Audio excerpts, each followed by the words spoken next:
That's right. We are back. The Horror BBQ has officially been lit, and we're looking for a few souls to put on the slab. So welcome to the Horror BBQ. And very, very good thanks to, many thanks actually, to my brother, undead brother Mortimer, dead fellow, as I had to pull him out of his crypt unexpectedly.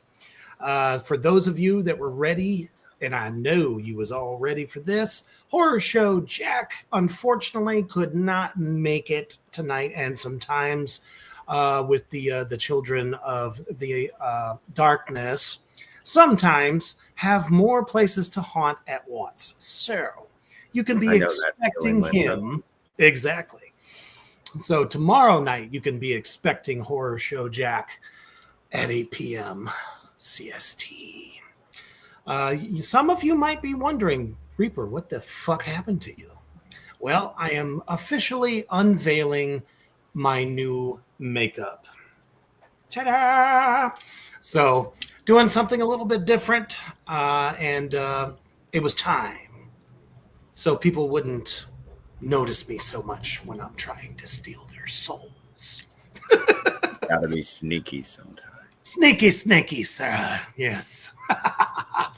But thank you all so much for tuning in. I know this was, like I said, a last minute kind of deal. Lizzie, what's up? Babylon. He says, hello, is that me you're looking for? I found you. Oh, thank you, Babylon. I kind of figured you might dig it. Yes, a little different. So you know what you need to be doing right now. Kyler, what's up, my brother? In the house. Oh.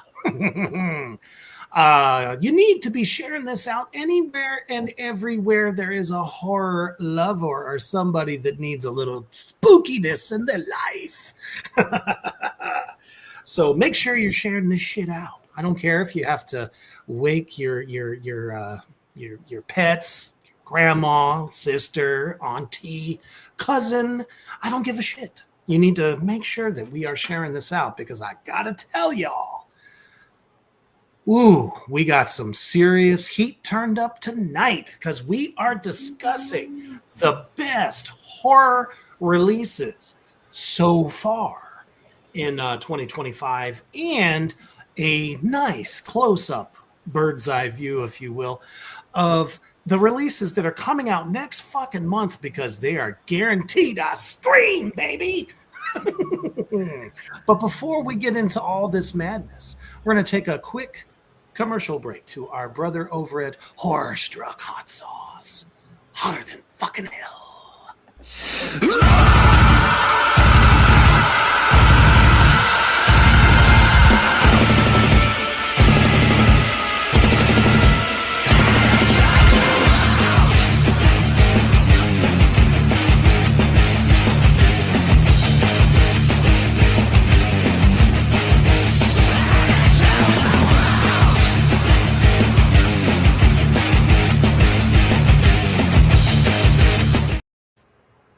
That's right. If you absolutely put that shit on everything, especially like we do, especially the thigh bones, to get that little extra kick, get over there to horrorstruckhotsauce.com. Check out all the new unholy good flavors, and get yourself some, because damn. Thank you, Kyler. I appreciate you. Actually, my wife helped me with this. I kind of came up with the ideas, and then I let her run with it. So definitely appreciate that. Thank you, Lizzie, as well. Well, she's also a very skilled artist herself, and to have such a demonic vision to work on. I mean, come on. It's almost paint by numbers with you. Kinda. You wear it well. I try, man. Like I said, it was time for something new, and I've been eyeballing some things, because they tend to say, you know, those with beards can't really do much when it comes to, you know, the front face portion. And I was like, bullshit. I think there are some looks out there that we could concoct to make original. And honestly, I don't know anyone that does it quite like this. Exactly, and nobody can say that because Sid Haig very much anytime in clown makeup had a beard. Exactly. So you can't say, yeah, they can't take that away. There's a lot of bearded actors and icons that, yeah, exactly. Don't tell me they can't wear face paint. You're insane. And they can't have different looks. I don't think so. I definitely like this one. I got a little bit of, brain rot, if you will, on the top there. I might actually be bringing some of it forward in the future too. This was the first experiment. Yeah, I love it. I sure do. I've been sitting here for a long time. Love it. All right, so let's just get into this fiesta of craziness. One of the first, it almost seems like, and I have to say that these are not super huge budget films. They're just not. Except for like if we get into the realm of Blumhouse, which of course we'll talk about shortly. But, for some films, the budgets are not, I think they're pretty modest, really. They're not over the top. And they obviously have a little bit more pull, to get obviously release it into the mainstream theaters. Although, of course, Terrifier and all of that is now starting to be seen. So yeah, surprising. Indie films will always be the surprise films to me. Those are always the ones that are the underdogs that you don't think are going to do good, or people just say, oh, it's low budget, it can't be good. Most of the iconic films that people were raised on, like the Michael Myers, Halloween, people would call that a shoestring budget. Okay. In fact, it was. When exactly, it's like, oh, guess what? We're in California. California doesn't have fall leaves because they're supposed to be in Illinois. So they had to rebag every single fallen leaf because it's ones they had. So it's not some mega budget where, we can take a town and cover it in fake snow. Right. And so you get better writing, usually, and you'll get better actors. Oh, yes. And it always is top notch. And some of these films, like the one we're about to discuss, some of the actors and actresses are from some of the biggest franchise TV series, I guess is what you would call it, especially from Netflix. The young lady that stars in this Ode to a Classic, which Mortimer knows a little bit about. And it's called Wolfman. Oh, yes. Wolfman. Again, Blumhouse brings us something new. Yeah, exactly. I'll agree. I agree with that because as well as Reaper, I'm as old school Lon Chaney Jr. Wolfman as it comes. I love Benicio del Toro's job as Wolfman too. I thought he did amazing. He was brilliant. Him and Rick Baker, that was beautiful. Anthony Hopkins too. But for this one, it's just like Reaper said. It's looking at the Wolfman in a totally different way. Mm-hmm. So to the point of making him the one that's coming after you and the one that's protecting you. Yes. And that makes it even more unnerving, and it's like, and then you include family. Well, yeah. I mean, of course, the source material is always there. And they pay some of the homage to it. But delightfully, they didn't try to go page by page by page of the story.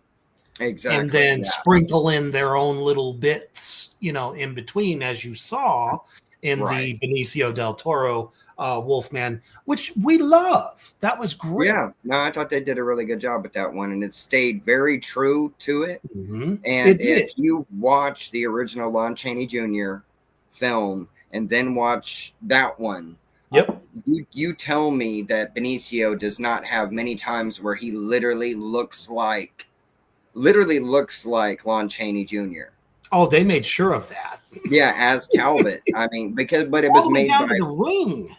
Well, exactly. No, exactly. And that was down to people that had the care and the knowledge of the lore and the film that came before it.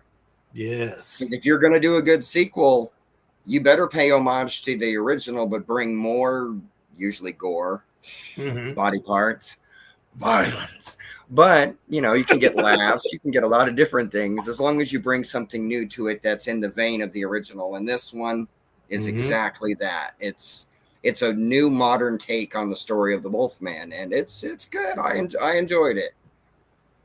I enjoyed it, and the effects will get you, especially if people are bothered by like bones breaking and moving and reassembling in different orders.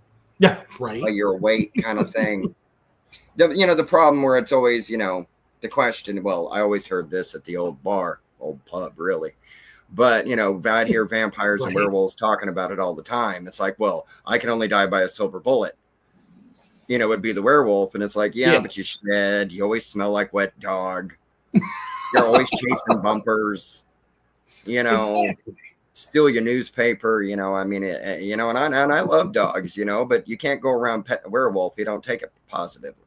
Right. Exactly. But it's usually the vampires don't have to go through that hideous transformation that the werewolves do every time. So that's a little more painful route they have to go. And this film keys into that, but treats it less, still delves into the supernatural, but isn't afraid to go into that. Is it a virus? Is it, it's not afraid to push that envelope with it. Well, there's the one movie we've talked about before. I also thought was a really interesting take on it, as well as Werewolves Within. That every seventh child born in a single family becomes a werewolf. That was kind of a neat little, spice of life. Well, that would be closer to like original superstitions and folklores, though. That actually fits really well. It's the same. It's like the same with some films that'll throw in the wolfsbane and things like that for the original legends of the werewolf, right? Which is in multiple cultures, as you know as well as I do. So it's like vampires, almost since the beginning of time. Yeah, exactly. Yeah, it's like every culture has them. Yeah. So, but that's it's exactly what this is. It's taken a known. I wouldn't want to even say, because it's like you said, it is not a remake of Wolfman. No, I don't want none of the demons going in there thinking you're going to watch a shot for shot, because you won't. It's like he said, you're going to see somebody getting their chance to go, what would you do if you were writing and making the movie The Wolfman? And how didn't could you know bring about it any in of the other modern ones. times? Yeah, exactly. Yeah. So I think a lot of our demons will enjoy it. Oh, fuck yeah. And the star, Julia Garner, who you might know from the hit show on Netflix called The Ozarks. She played the young lady trying to help her two brothers, make more money, and she was kind of a criminal also. And she became one of the coolest people on the whole show. So I thought that was brilliant casting on their part. Now, obviously, you need a strong female lead in this type of film. Do. Very, very much so. It's the same as, and we got to do it for a second, just for a second, for The Shining with, Shelley Duvall being able to do what she was able to do with her. Hopefully, she got resting rest in peace, very much so. She was amazing. She was a really sweet lady, but she was also a very good actress, and a lot of people have issue thinking she went over the top in that character because she's always hysterical, and that's the way Kubrick made her play that character. But if you're in that situation, that's what I'm saying. Your significant other has gone batshit loco with the fucking axe coming at you, and your kid is talking to somebody that lives in their mouth. Yeah. It's not every day that you're faced with ghosts of that magnitude.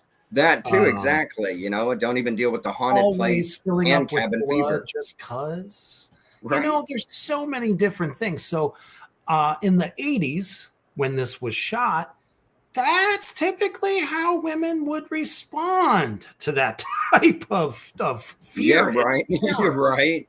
Yeah, well, I think Jamie most Lee men would Curtis too. was hysterical, right? Exactly. That's the same thing. As it's like if you react real in a situation, and that's what Wolfman did to me. In parts, you have people really kind of trying to react as real as they could in a situation. And for me, for a horror film, I don't care if it's literally a stuffed animal killing people. Yeah. Literally could straight up be Teddy Ruxpin just wrecking shop. Could you imagine And that? if people act like he's a threat, Right? it sells it to the It audience. does. It Yes. helps sell the film to you. Oh, speaking of which, not a new movie. This is way off track, but we do it on every show, so I have to do it for one moment. And it's because he made me think about it here. We have to mention a horror film called The Banana Splits. Okay. And to me, I have to, because it's the same kind of aspect, because a lot of the films that we're dealing with in ways are kind of reimaginings of things that were already pre-done movie-wise, you know, but it's like reimaginings. But it's like with the Banana Splits, you took costumed characters like you would see at Disney World or something that rode around in a car, sang in a band, played in a band, all as kid friendly as you could possibly get. Mm-hmm. And then turn them into slashers. But you turn them into slashers like mix in Five Nights at Freddy's with it. So you changed them. Yeah. And all that nostalgia goes, oh, it's the banana. Oh my God, did you just smash that guy's head with the mallet? Yes, that's the kind of fun you can have with a lot of these. Absolutely. But, 2025 is also shaping up to be the year of the franchises. As a matter of fact. And we got a big one coming out. It's either this weekend or next weekend, just in time for the kiddies to get out of school for a little frightening time together. Who is not a fan of this next one? We are on the 6th installment of this franchise. Their marketing plan has been grandiose, to say the least, and this one is always preying upon your fears, and of course features one of the last major on-screen performances of the late great legend Tony Todd. And of course we are talking about Final Destination Bloodlines. So they go a little different with this one, as far as the traditional writing. It's called Bloodlines. So a little bit of a departure from their usual storyline where, kids are trying to, or not necessarily kids, but young folks that are trying to cheat death. Correct. Yeah. It never works, ladies and gentlemen. Let me tell you, trying to cheat death does not work. Okay, literally, I've had to move like 6 times. He won't leave me the hell alone. He literally, it's like the only thing he talks about is killing people, because that's all he does. Right. That's all he does. So he can be really boring. He's a great guy, I wouldn't want to piss him off, but he can be annoying. But it's like with this film, at least they get to show what he does, in a very interesting series of, I guess for death, happy accidents. Right. Trying to get hang on. So it says, plagued by a violent reoccurring nightmare, college student Stephanie heads home to track down the one person who might be able to break the cycle and save her family. So well, a little different. A little different on this one. Yeah, but it seems like there's always somebody minus the great Tony Todd. You're right. And that was the thing to me with these films. I'm not against these movies. I like the Final Destination series. I think they're fun. They're good popcorn fodder movies. But Tony Todd was the best in all of them. And I hope that they got to give us more of his character, because he's been in every single one of them, but each one of them always had at least somebody that realized death is chasing us. Yes, and that he may be the coroner, Yes. but Yes. many have speculated that he is death himself, or perhaps a minion of death. That kind of puts things in a very twisted, kind of comical way. Only Tony Todd could possibly do because of his brilliance. Uh, so we get to see Exactly. him. Yeah. We get to see him at it again, and motherfucker, I can't Oh, wait. it's always a pleasure. There's not a Mhm. film, like I said, that Tony was in that he did not make it better, and he was not the Ah, first number one person your eyes are locked to on the screen when he comes on. he also became the most popular character in the franchise. So Yeah. the fact that we were able to get him one more time Well, he did it. He did it. already got Same a thing thumbs with up from me. the very popular Spider-Man games. As soon as it was announced Yes. that he was going to be Venom, Yes. that's all anybody talked about. Same thing It's with fucking Tony Candyman. Todd. That's why. No, exactly, exactly. See, that's the thing to me with him is Yeah. he the true one of the true gentlemen of horror, truly in the class of And a Christopher Lee and gentleman Vincent he Price, and was. Yes, yeah, absolutely. he was Loved hell his of a fans. lot. Very gracious. Yes, very much so. Lizzie says, sounds interesting being Final Destination, though. I'm rooting for wild, crazy deaths, nobody saved. Um, I don't Yeah, know, and unfortunately, I wasn't able to grab the trailer for this. But if you check out the official trailer for this motherfucker, guaranteed there are deaths in here that are almost somewhat reminiscent of some of the great Saw deaths. Um, they got really inventive on this. I've seen the good. trailer about 2 or 3 times. Because they do So, get creative with this series. I've oh always loved what yeah, it they're is. upping the ante, and this is something we've seen solid from every single film. The Yeah, deaths have gotten gruesomer, freakier, and really hit home like, oh shit, this could yeah, yeah. I know. I agree with that. The deaths started to have more impacts than they. big time. Yeah, because People it was couldn't wait to always. see what was awaiting some of them. Sure, Yeah, stepping out in front of a bus or something falls from a nearby construction, zone, or a 52 car yeah. pile up, It's like, oh, that bridge is isn't there anymore. Oh crap, right. Yeah, and that's the thing with this movie, which I love. I give them credit on that though, because death is present, but you never see it. But you Right. do see it work. You Correct. see it setting things up.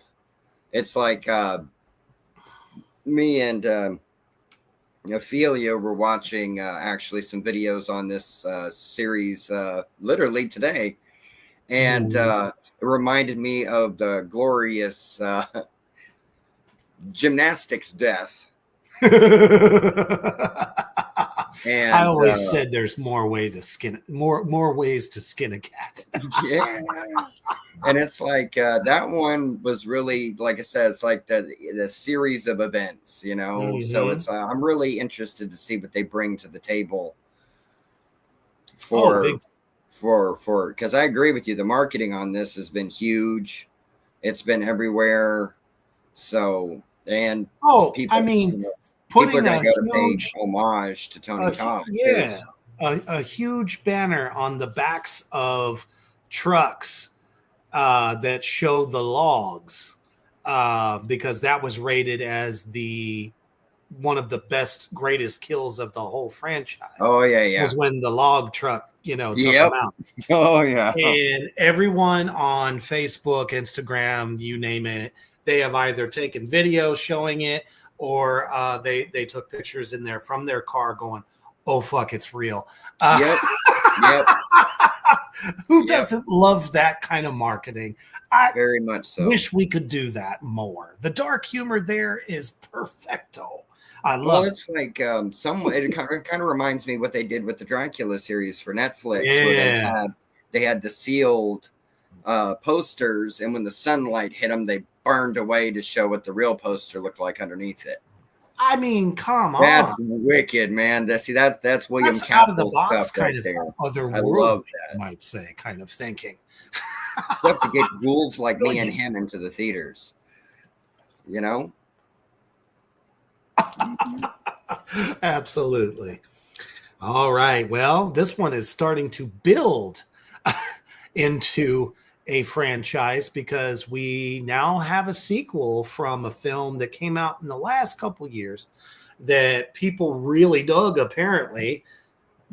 But, you know, if you put these two icons together, it's hard to say which one you like better.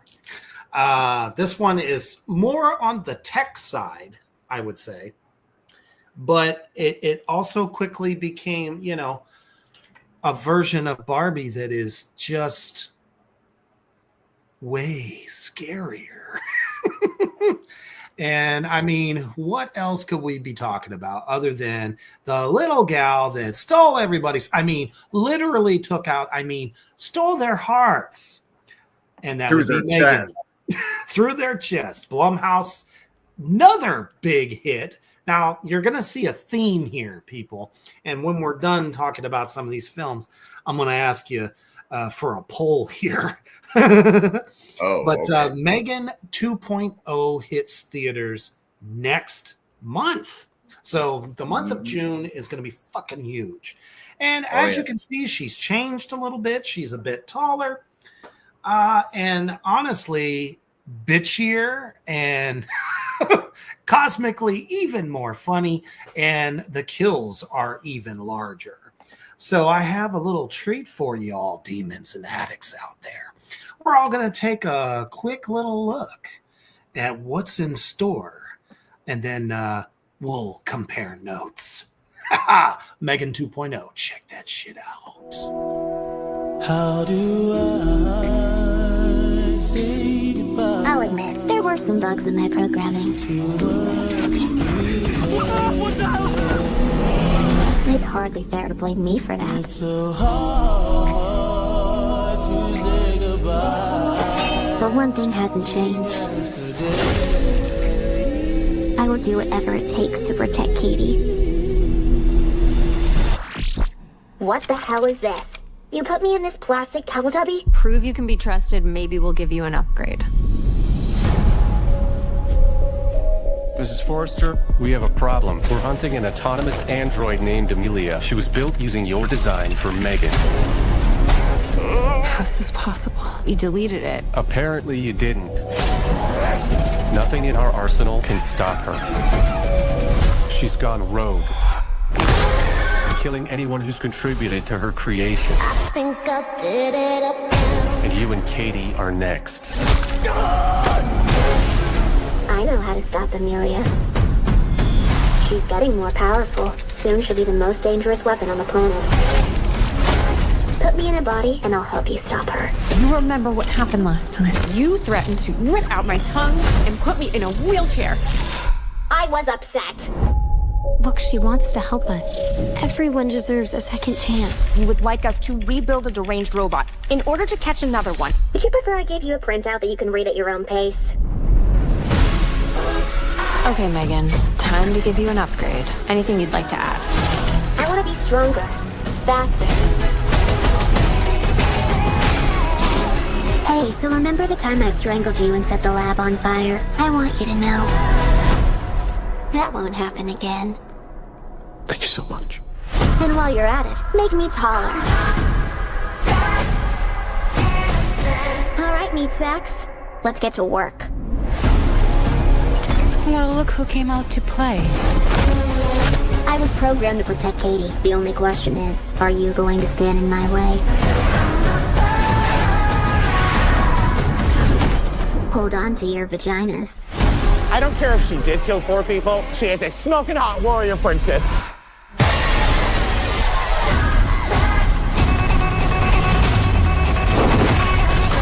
I'll make you a deal. You can kill Gemma, but don't touch Katie. Megan.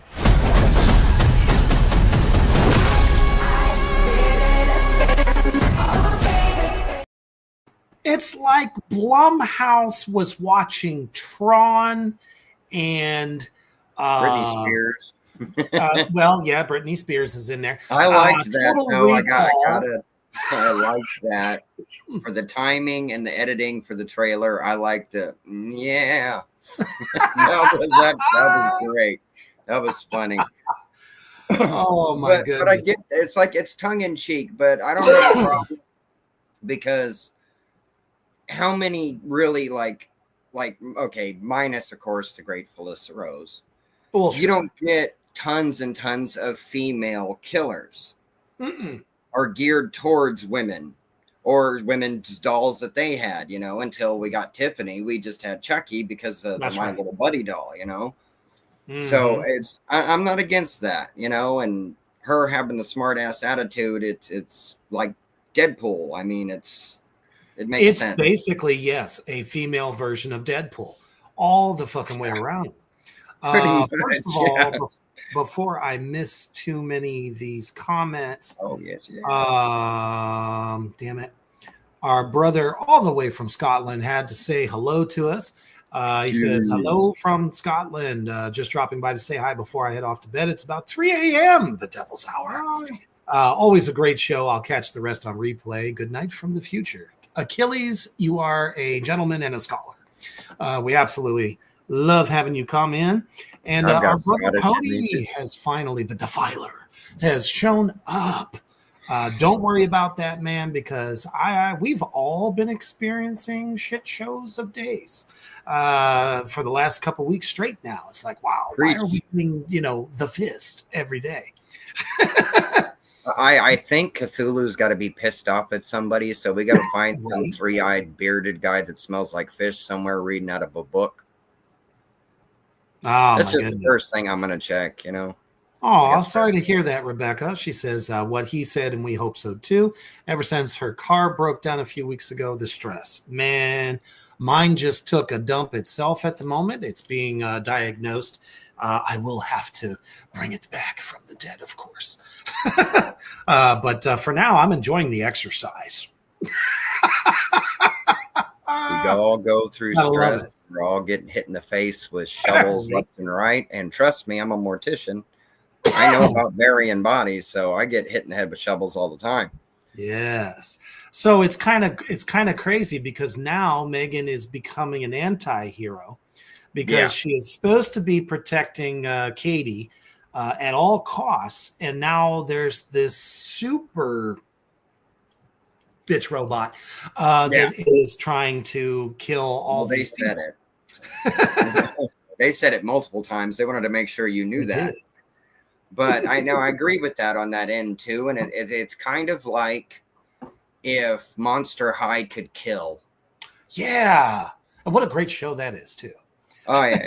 I feel you. And I know Lizzie loves them too. Mm-hmm. Because they're cutesy and horror, just like me. A face only a ghoul could love, you know? Excuse me. If not, I'll find another one.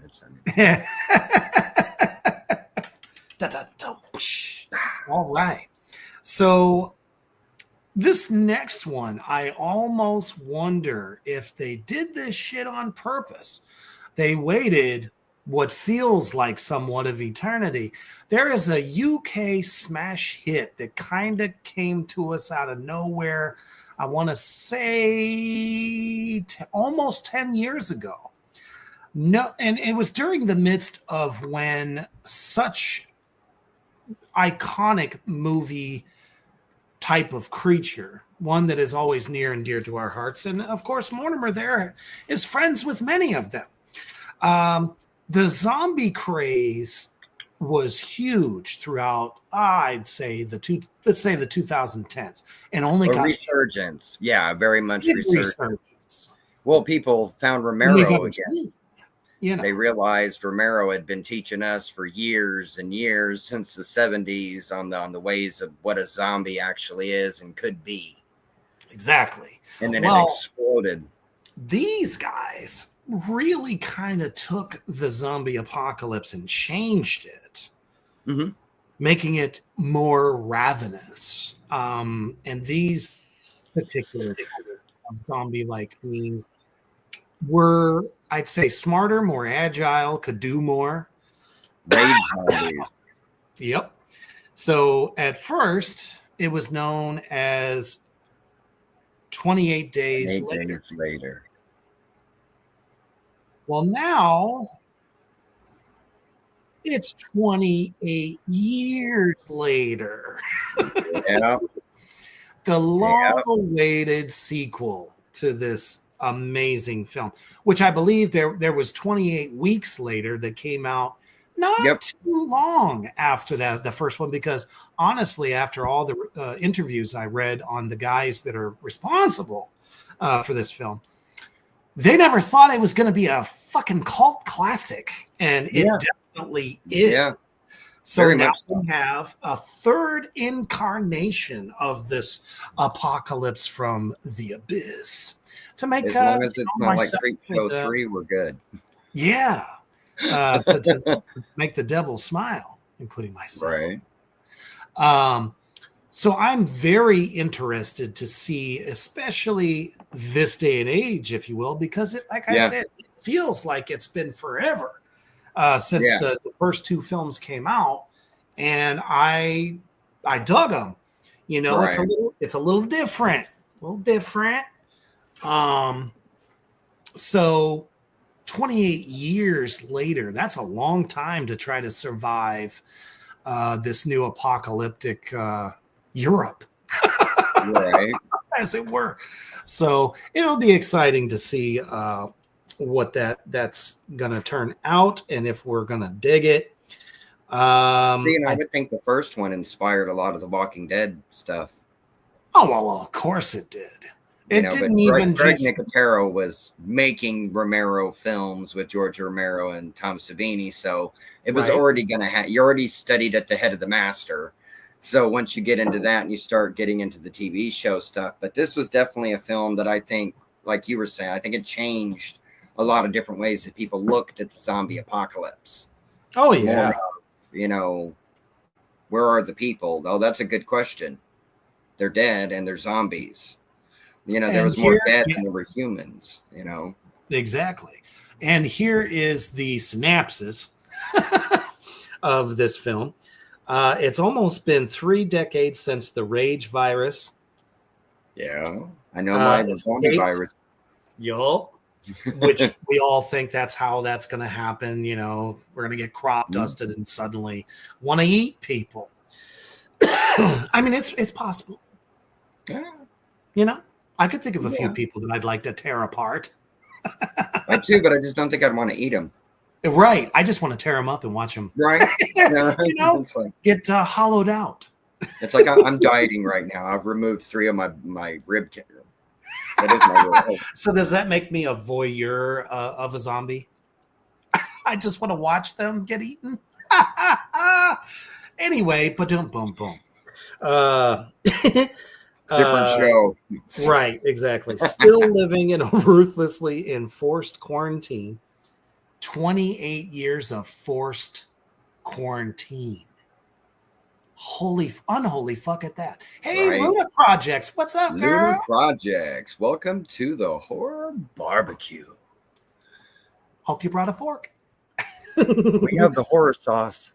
Right, exactly. Some found ways to exist amid the infected.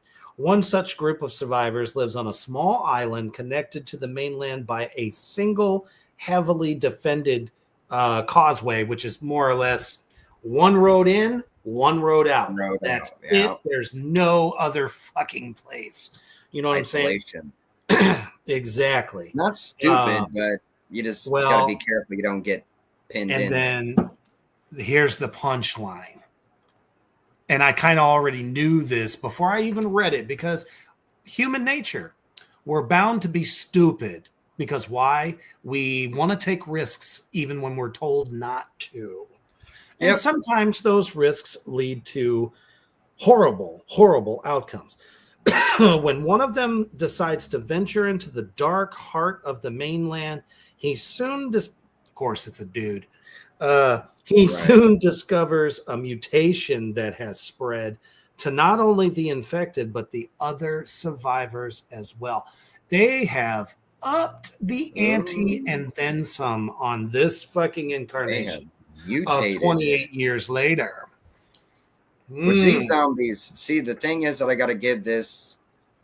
It's got Resident Evil vibes. Well, that's what I was going to say for this. If you didn't have the original, most films that people know about, like you said, it's been almost 30 years since the first one. Mm-hmm. Okay. You wouldn't have running zombies. Yep. And I mean running at breakneck speed. Yeah, okay? Crazy. Now think almost of how many films, baboons, shows, and video games now have zombies that come running at you at breakneck speed, just screaming. Ah, ah. They got it from this series of movies. Right. Yeah. Because Romero didn't do that. His zombies didn't run. They are coming. You know they're coming. You know, I liked that style too, because it's like if you could not find a way out, yeah, exactly, or if you couldn't push through them, even though they're slow, if they grabbed you, they had you. Yep, exactly, and well, we also have corn zombies and Return of the Corn Zombies. Same thing. It's that evil, just that wall of flesh eaters coming your way. And we had running zombies in that film also. Exactly. You know what I mean? Everybody's going looking for a bite, and it's food on the run, I mean, if you're a zombie, hey, it's the apocalypse. It's kind of your time to shine, right? It's like, hey, I've been waiting for this. So, okay, I got to eat that guy over there. I got to get his brains, not get shot too much. Don't stagger too much near the rednecks. I don't want him to go brain shooting, blend in. Yep. Mm-hmm. Yeah. Exactly. So you don't get shot. I've had a lot of zombie friends lose ears like that. Yeah, stand out too much when people are shooting at you. Now this comes out on June 20th. So if it comes to a theater near you, you might want to get y'all's asses out there and check it out. Please. The film will give you the munchies. And it's, again, a very, very big month for horror. I mean, there is literally 1, 2, 3, 4, 5, 6, 7, 8 major horror releases. And this next one, I can't believe no one thought to make this. And honestly, it's been a bajillion years since the release of the most iconic, the movie that started it all. When we're talking about exorcisms, The Exorcist captivated, made people throw up, made them grab their petty little rosaries. Clutch their pearls. Well, yeah, but Yeah, no, it did. No, it was people. I had to throw in there. I had to throw it in though. Clutching their useless rosaries and everything else, and picketing outside. Well, here's the thing that a lot of people don't know: The Exorcist was real, a true story. Yeah. Not too many folks know that unless you've really dug deep into what inspired Blatty to write that novel in the first place. Again, art imitates life. And bringing that story to life has captivated audiences for fucking ever. But here we have a star-studded cast to tell the tale of that true story in which The Exorcist was actually based on. And it is called The Ritual. At the head of the clergy is the great, legendary Al Pacino. What?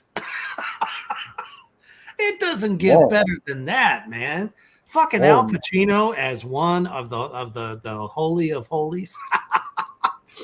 I mean, brilliance, in my opinion. Just absolutely brilliance to have him in this film. I got this book here, man. Yeah, right. Little brain. He's coming for you, teacher. I'm gonna have to turn my back on you, Fredo. Could you imagine? I'm gonna have to turn my back on Tony you, Fredo. Montana's a You went against the Catholic he gave family. up the drug business for the God business. I'll take care of this demon for you, but then I'm gonna turn my back on you. Well, I mean, the thing about it is he's kind of a master of the accent. No, he can. He can jump around. He really can. He's got that kind of voice, but he does get around to. So, I mean, he can act his ass off. Al Pacino knows what he's doing. Mm-hmm. You may have seen him playing a German Jewish professor in a TV show about him being the head of a group that goes and finds Nazis that are still hanging around. Yeah. And his German accent was on point. Well, in this film, he gets to have that staple, Holy Land fucking Italian accent. And it sounds really fucking good. So, again, I have another surprise for y'all. We're going to take a first look at this particular film, The Ritual. Check it out.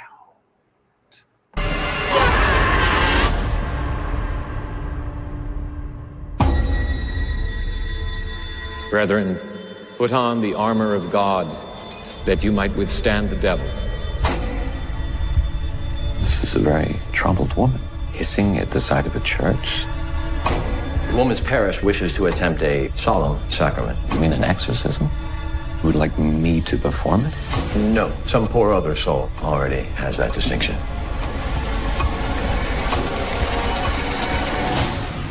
We are the Lord's army in this battle. We should forego the restraints. She is touched by something otherworldly. What if what she really needs is a doctor? We are paying a price for your lack of faith. By your holy resurrection, Deliver us, O Lord. Something is happening, and it's affecting all of us. What you are doing is failing. The sisters are traumatizing. I want to shut this down. I feel like I'm being drawn into something. I can't sleep, I can't think. For us to be divided is for us to fall. We are the ones that stand in the breach and hold back the darkness. It is he who commands you. Look at the light, Emma! See the cross of the Lord! Reveal yourself! Emma? Emma?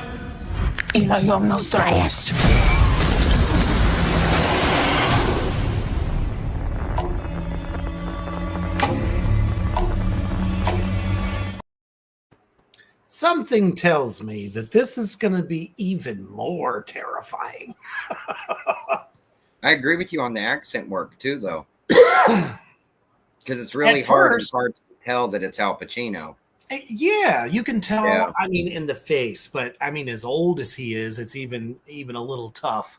But I think it only adds to people being like more shocked because he transformed a little bit for this role. Oh yeah, it looks really interesting. I'll give it a watch, of course.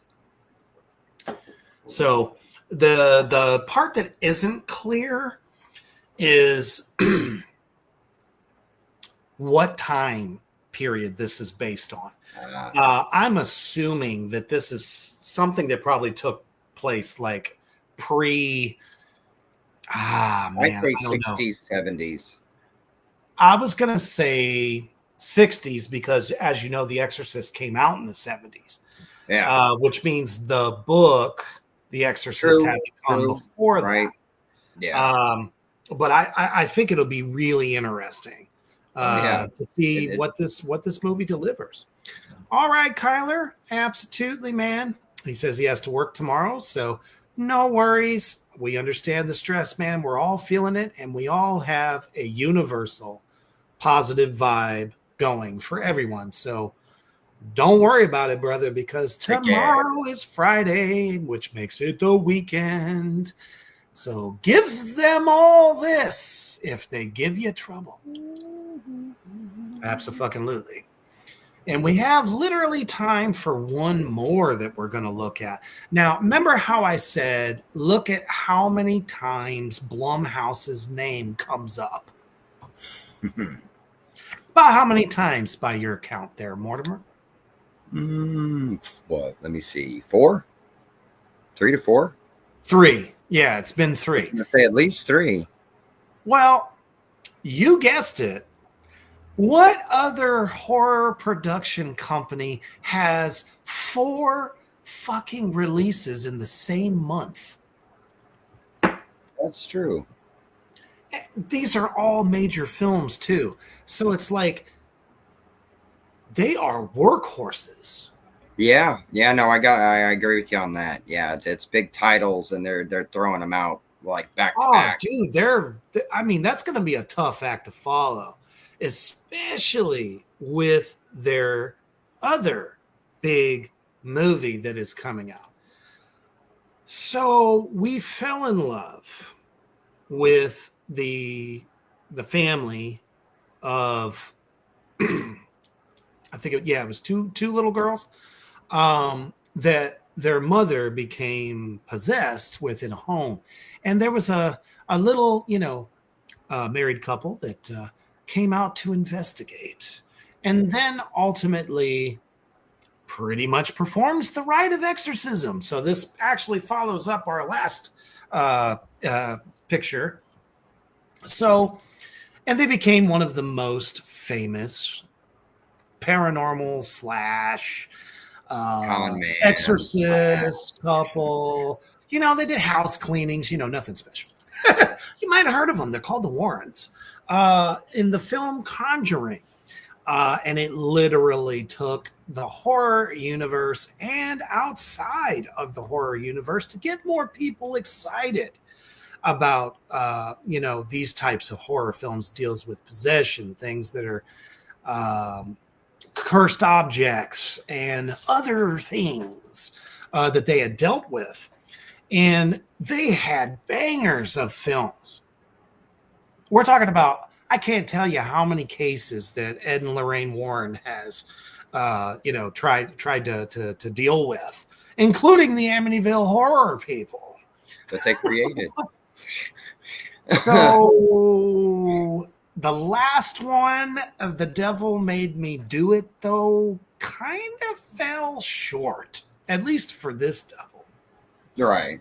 It didn't have the same panache that the second sequel had. And let's face it, not a fan of the nun or the doll. What's her name again? Annabelle. Didn't care for it. Which the real Annabelle is a Raggedy Ann doll. So exactly. Which makes it more terrifying. Well, that's the problem, though, I think, started to be with the more popular that Ed and Lorraine got, especially after they passed. They weren't guarding all their information anymore, so people got to find out that they were making up a lot of shit. Yeah. And making up stories and taking people's traumas or paranormal events that they went through, putting it through their spin dryer and then say, okay, tell people the place is haunted and stuff, or this doll is haunted. And actually taken away from real credible places that were haunted, because then it became, just a fiasco of media. And, and I'm sure the spirits loved that. every time the Crips noise they hear, they never shut up. They all want to be, they all be, sure, every spirit wants to be famous. Get the fuck out of here. Come on. If you can sift through the bullshit and figure out which ones are actually legit, I don't and know. that's the thing. Well, that's the thing with them is like if they were involved because of their questionable ways of going about things and stuff, doesn't make the case itself or what happened or the haunting fake. You just do your own research and don't let them guide you on your paranormal journey. They may give you a, oh, go here, and then, figure out for yourself. Well, and you have to remember back then, there was a little thing called a newspaper, and everybody used to get one. No internet or anything at the time. To find their news, it was actually delivered to you on the fucking doorstep by some kid who was pissed off that he had to drive around and throw a bunch of these fucking things. But hey, they could make a living, so that's right. But these cases were actually in the newspaper, and I think that's why Blumhouse picks and chooses which stories they're going to tell from their archives, because these guys look deeper. They look, hey, let's find out everything we can about this family, that house, this object, that object, blah blah blah, and actually find a way to make it something kind of unique and special, because it's more so. Oh, go ahead. Well, no, you're fine. It's the movie of the Scary Stories to Tell in the Dark. Yeah. That they turned a series of books that everybody grew up with and loved into a pretty decent horror movie that was still along the lines of the books. Correct. With doing its own vibe. Yeah. And I agree. I think Blumhouse is like selectively choosing what horror fruit to pick to see what the current vibe of the audiences might be. Same thing as with Megan. It's like Megan got really popular really quickly, took over for a good minute. Oh yeah. And then it's like, oh no, they probably went work on creating the second story pretty soon after the first one exploded, just to be prepared, get it in production or at least get a script going. Right. And they've done that though, but I agree with you. I think it's insane. It's a huge releases coming out all in the same month. But it's crazy. Whoever wins the box office, will be Blumhouse. Because most of the releases that are released in the horror genre are going to be Blumhouse for at least a minute. Until our good homie, pal, whatever we want to call him, Eli Roth, is about to drop a very shocking film that he's put together. Which we'll have to talk about next time, but Eli is definitely upping his ante and cementing himself into gore history, apparently with this next film that he's going to have out. He did really great with Cabin Fever. There's a lot of times that the Hostel movies, he's a gore hound. And of course, we expect that and respect that completely at the Horror Barbecue. Oh, absolutely. Now, I'm trying to find. Hold on. That's funny. I can't. Well, here, let me look it up real fast because I want to kind of give the premise, so that when we show the trailer here in a few moments, everybody has an idea of what this story entails. Conjuring list, right? There we go. Okay, so this is focusing on the haunting of the Smurl family in 1986. We've gone into the 80s, people, with the Warrens. And it's apparently noted as the most terrifying case in all of the cases that the Warrens have investigated. Is it because the spirit decided to turn the tables on them and showed them for what they really are? That's a possibility. How cool would that be? That is a possibility, and I do know. I'd have to look it up for our demons, but there was a place that at least Ed tried to go to, and the ghost did exactly that, and forced him out of it, scared the shit out of him, made him go running out of there. And the guy's like, he's like, "Oh, don't you want the story? Nope, I'm good." And was hauling ass to Not his gonna car. touch that. Yeah. No, that's a real ghost. That's okay. Bye. Well, it's dealing with a demonic entity, go figure, that terrorizes the family's new home. This haunting is depicted as more disturbing and possibly linked to the Warrens' past experiences, including a connection to the nun case. I think the lady that plays the nun, she was brilliant. She's sweet. She's amazing. She's got a horror icon character that scares the hell out of people. But I think for them, they are beating the nun storyline to death. Oh, without a doubt. And after death, it's like, what happened to the Crooked Man? He was supposed to get his own movie, and they were like, no, we're not going to do that. But I guess they wanted to cement their legacy a little bit alongside some of those, big exorcism style films, anything, especially if it's popular. With people, and it's on the Warren. You say the Warrens, and people will go wrong. Yeah, exactly. So, well, you decide for yourself, because in my opinion, I think they definitely have outdone themselves on this one for the Conjuring universe. Check it out.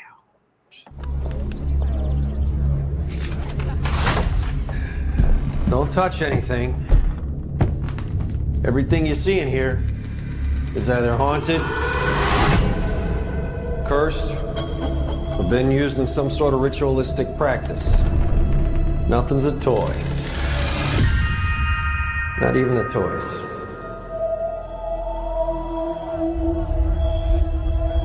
How many cases you guys had? Cases? My name is Ed Warren, here with my wife Lorraine. Maybe 1,000.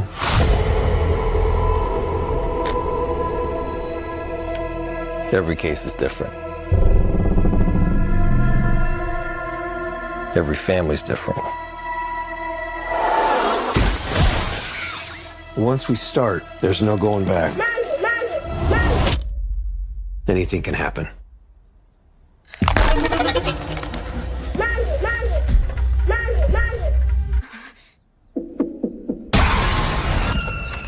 And most likely anything will.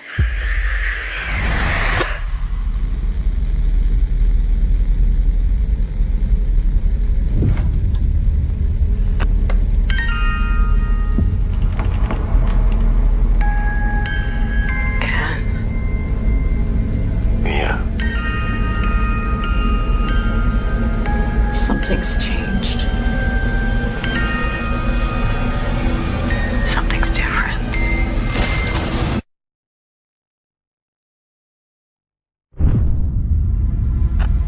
Son of the Holy Spirit, we cast you out! By the power of our Lord Jesus Christ!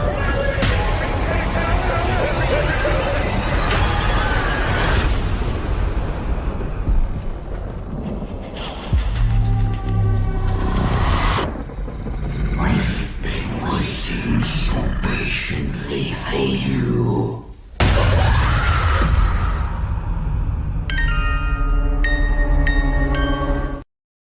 Now, if it's one thing that I know, especially, walking between worlds and the lovely summers in the abyss, that if you're pissing these ghosts and entities off, and especially any demons that might be out there, you don't think that after a while they're not going to be pissed off at you? Right? This is why they quit. Trespassing. I think, Mortimer, you hit it. I think you hit it on the button. This was the case that stopped them from ever doing this shit again. Yep. I think they finally got a taste of the dark side. Well, that's A what I real think. That's a lot of taste. what it was, really. And it was also because, of course, she was supposed to be psychically inclined, Right. which you can't. It's one of the hardest things to try to prove or unprove with somebody. Oh yeah, But being a medium. some things she could come up with. He was more of the charlatan out of the group. I don't think he Oh, I had believed a feeling. She said The he guy just sounds really like a used car salesman. No, he really much a lot of. He You really might kind of not was. want to touch these objects because they all have a touch of evil. Right. Yeah. Well, that was kind of the thing, exactly. It's Zach Bagan's Haunted Museum, Oh shit! because he watched and learned That's by the fair. Warrens. It's the same thing. Oh, this is haunted. Why? Because some guy that I bought it from off the internet said it was haunted. Zach Bagan's. You like my hair? You like my gel in my hair? It's scary, isn't it? I'm sorry. But I mean, the same kind of thing that I think with the Warrens. I think they got the ever-loving crap scared out of them Exactly by right. something that was looking for them. Well, like I said, a lot of what they have investigated, I do believe, did have some commonalities, because I mean, the veil is the veil, and all things reside in the veil. So how do they not know about each other? Yeah. You don't think they have coffee talk, in the afterlife, and say, "Hey, these fuckers are poking around," and That's all I ever hear is voices. So it's like most of them, like I said, most of my neighbors never shut up. It's like tea time and lunch break and all that at the same time because they ain't got nothing else to do. And it's like, go haunt somewhere, go do something. Your guys are killing me all over again.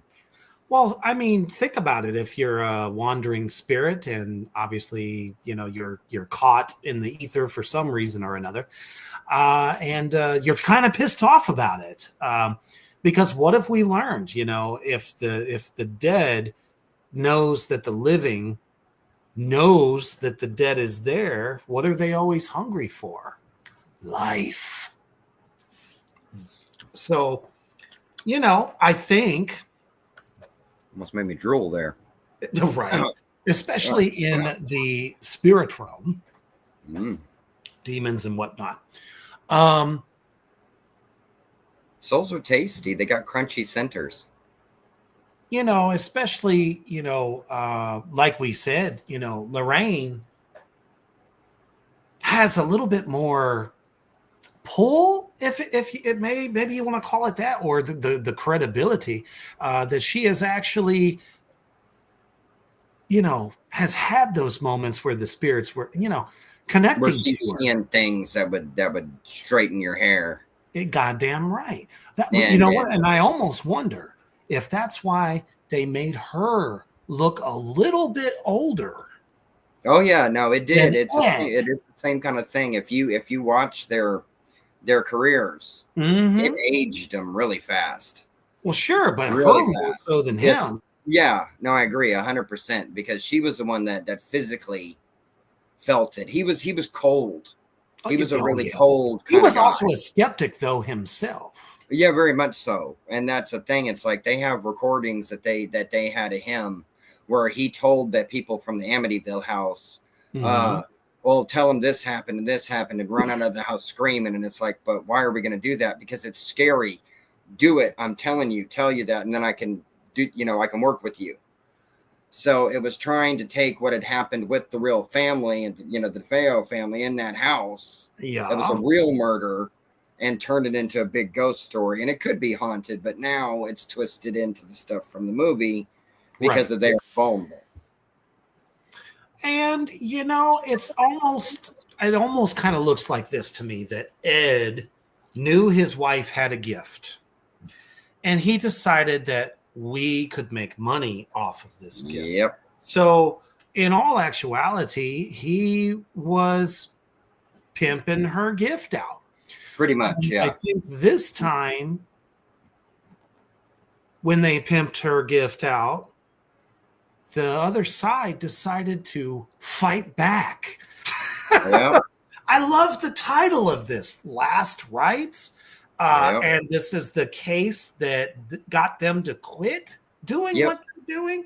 And if you noticed demons and addicts out there in the Black Flame universe, it looks like they were getting a bunch of interviews and shit in the beginning because people were starting to figure out what they were doing all this time.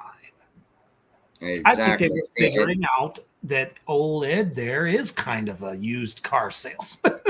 Yeah, exactly. Pretty much. And then that was the thing it was like they would, go to your house, right? You call, we're going to call the Warrens. Oh, I have this grand piano that I think is haunted.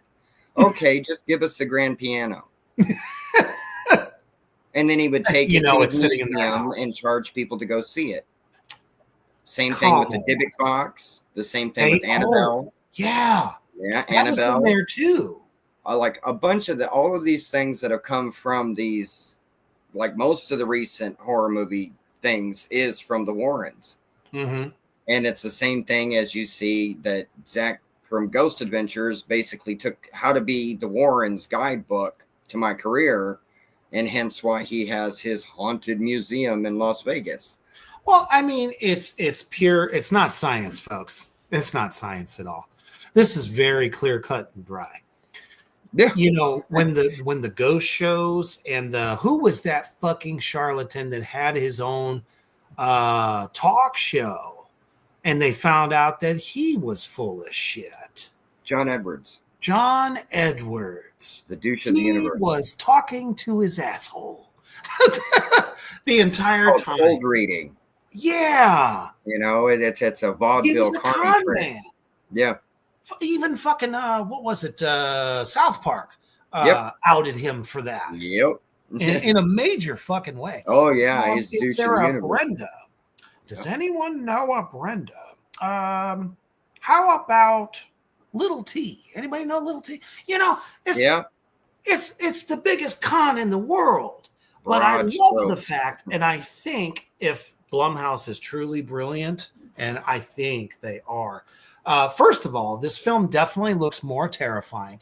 It's not so much bent on jump scares as it is building the tension. You don't just suddenly get something out of the fucking air. Right. You know, they're really trying to make your heart rate start to speed up because you know something.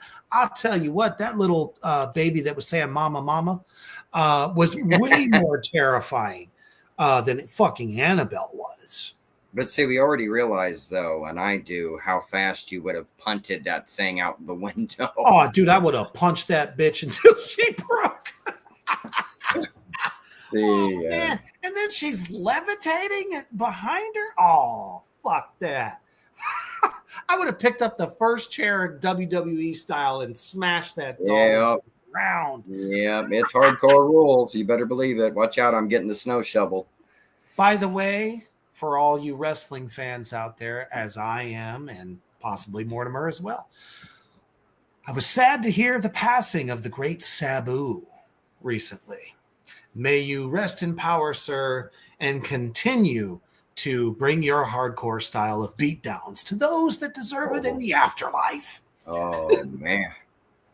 He was one of the greats when it comes to yeah. Very much so. He's the kind of people that, where you did hardcore, but you took hardcore to the hardcore. And it wasn't fake. It wasn't gimmicks. It wasn't anything. Yeah. He showed you what hardcore was. Exactly. If he said, I'm going to deliver a fucking ass whooping to you, that's exactly what you got. Oh, yeah. Oh, yeah. Very much so. But I think this one is going to hit. I think it's going to hit well. And like I said, if Blumhouse is smart enough, maybe, just maybe, they'll put some of that "we found you out" shit, and then the afterlife bit them the fuck back. Because, you know, especially all of us that are, you know, in the occult persuasion, as I like to call it, you don't fuck with shit you don't know anything about. You just don't, because that is when your ass be handed to you on a silver platter with a side of "go fuck yourself." See, it reminds me of a little saying that I like. Children shouldn't play with dead things. Right. Exactly. Don't be one of those people that what is it called? Fuck around and find out. Yep. That is the flavor of the current you year. know, but take it for this, demons. You've had your long life, you know, you got to grow old, die in your bed, and then you're in your coffin getting that eternal slumber. And then some asshole starts coming over to you and says, "Hey, talk to me. Hey, are you here? Here, talk to me. Talk to me. You hear this beeping thing? Talk to me. Talk to me now. Are you going to be nice to them? Show us that scare you're them out their there." pants?" I always loved that. It's like, show me you're there. If you're there, can you turn on that light? Hey, can you open that door? Like, you got hands, bro. I'm ethereal right now. I mean, come on, like, you turn the light on. When did we take the idea of the dead and ask them to do silly parlor tricks like it's an episode of America's Funniest Videos? Oh, it's the dead version of Siri. You know, it's just going to sit there. Oh, you know, it's like they have it designed to look like a little Ouija board. And then it's like, oh, spirit, get me a diet tea. Or, oh, spirit, you know, it's like, no. Spirit world don't work that way, ladies and gentlemen. No. I agree with what Lizzie just said. She said, be polite and don't pester the deceased. Exactly. Be respectful. If a bad spirit rolls up into your place, you do what we tell you to do in the underground, and especially at the Horror BBQ. You take the closest barbecue spatula or fork, shove it sideways, stick it right up its ass, and tell it to go fuck itself, because I get heavy on a daily basis in the underground. You can't do nothing to me. That's how you do it. And then if that don't work, cough moss dust at him. That's what I do. Well, I mean, the worst thing that you can do is not think that your karma is going to be affected by, I mean, they see what you're doing. They might not be alive, but they can hear, they can see, they know your soul in the ethereal. So don't do it. Don't think you can do it. Take each experience you do have and learn from it, but don't seek them out, because guess what, folks? As we all know, especially here at Black Flame Entertainment, they'll find you. So when they come a knocking, make sure they're nice, and if they're not so nice, leave them the fuck alone. Get out. Do a banishing. But that is our list for tonight as far as some exciting, I mean, just exciting horror releases. We haven't had a lot of good ones come out in a while. Obviously, the independent world has been, you know, lighting it up all the way around, and we love that shit. But when the mainstream kind of gets forced to up their game a little bit, some of them, not so bad so far. And Blumhouse, man, fuck. It's like they're the last motherfuckers to have original thought. And then we see some very well celebrated franchises like Final Destination. I mean, bringing it to you like they never brought it before. That's exciting to us because honestly, we're always like, fuck the mainstream. The underground is where it's at. But if we find a few diamonds in the rough here and there, well, we got to share them with the demons. We yeah, wouldn't be doing absolutely. our jobs right. Because you have to remember the classics that really set horror into a very well-established genre. Everything that is spooky dooky makes your liver quiver and want to go under the covers. That's the type of shit we love. So if the mainstream can bring us a little something, like I said, look out for this new Eli Roth film. I cannot for the life of me remember the name of it. So I will have that for you next time when I come up from the fiery depths of where the serpent lies. I will definitely let you guys know about that. Stay peeled to all of our socials. That's Reaper's Underground, Black Flame Entertainment, Defiler of the Crown Art, and Mortimer is at Aaron Markham. And also on Instagram, you can find us all. So make sure that if you haven't joined the train of madness, as I am your king of madness, you need to do it. But most importantly, keep watching and supporting not only us, but horror. Because at the end of the day, we all love to be scared. And we like to scare you as well. But when you find us, you better not be caught not staying heavy.